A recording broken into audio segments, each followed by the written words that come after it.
আজকে আমি আপনাদেরকে দেখাবো একদম গাছ পাকা পেঁপের জুস। এটা দেখতেই পাচ্ছেন একদম অথেন্টিক, কোনো ভেজাল ছাড়াই। তো এটা দিয়ে আমি আজকে আপনাদেরকে জুস বানিয়ে দেখাবো।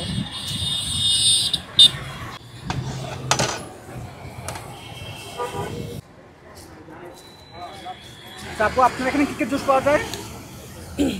ভাই আমার এখানে মোটামুটি সব ধরনের সিজনাল জুসগুলোই পাওয়া যায়। সেটা পাকা পেঁপে থেকে শুরু করে মিন্ট, লেমনেড, মাল্টা, আনারস, তরমুজ, পেঁপে, যত ধরনের জুস আছে সিজনাল টাইপের সব কিছু এখানে পাওয়া যায়। আর এখানে আইসড কফিও পাওয়া যায়। আচ্ছা, আপনার এখানে স্পেশাল জুস কোনটা? আমার এখানে আপাতত স্পেশাল গিয়ে মিন্ট লেমনেডটাই, কজ এই গরমে মিন্ট লেমনেডটা বেশি যায়। তবে যেহেতু গিয়ে আবার গরমের সময় পেঁপেটাও যায়, মানুষের হেলথের ইস্যু থাকে গরমের সময়, সবাই একটু রিফ্রেশিং আর হেলদি চায়। তো এটার জন্য পেঁপে জুসটা মাশাআল্লাহ প্রচুর পরিমাণে যাচ্ছে।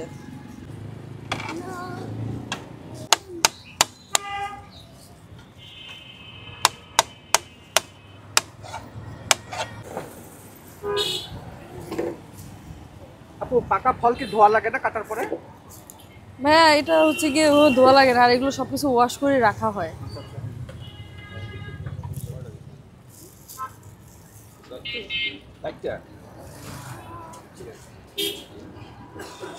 যারা একদম হেলদি ভাবে খেতে চায় তারা চাইলে তো চিনিটা অ্যাভয়েড করতে পারে। হ্যাঁ, অ্যাভয়েড করতেই পারে, কিন্তু যেহেতু আপনি জানেন যে থাই পেঁপে গিয়ে একটু মিষ্টি হয়, লালচে হয়, দেশি পেঁপেটা একটু কম মিষ্টি হয়, যার কারণে হালকা সুগার অ্যাড করতে হয়। তবে যদি কেউ চায় যে না, সে গিয়ে সুগার ছাড়াই খাবে, এটা আমারই প্রফিট বেশি থাকে।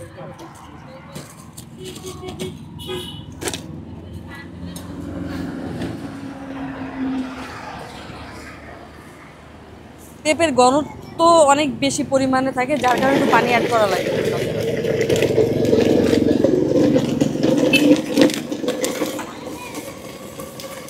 ভাই 250 ml মাত্র 60 টাকা করে আমার এখানে। আমি যথেষ্ট কম রাখি, কারণ এখন যেহেতু এটা সিজনাল জুস, মানে ফ্রুটস অ্যাভেলেবেল সব জায়গায় পাওয়া যায়, দামও বেশি একটা না, এই জন্য আমি একটু কমায় রাখি। নর্মালি যখন সিজন চলে যায় তখন 80 থেকে 100 টাকা করে গিয়ে পার গ্লাস।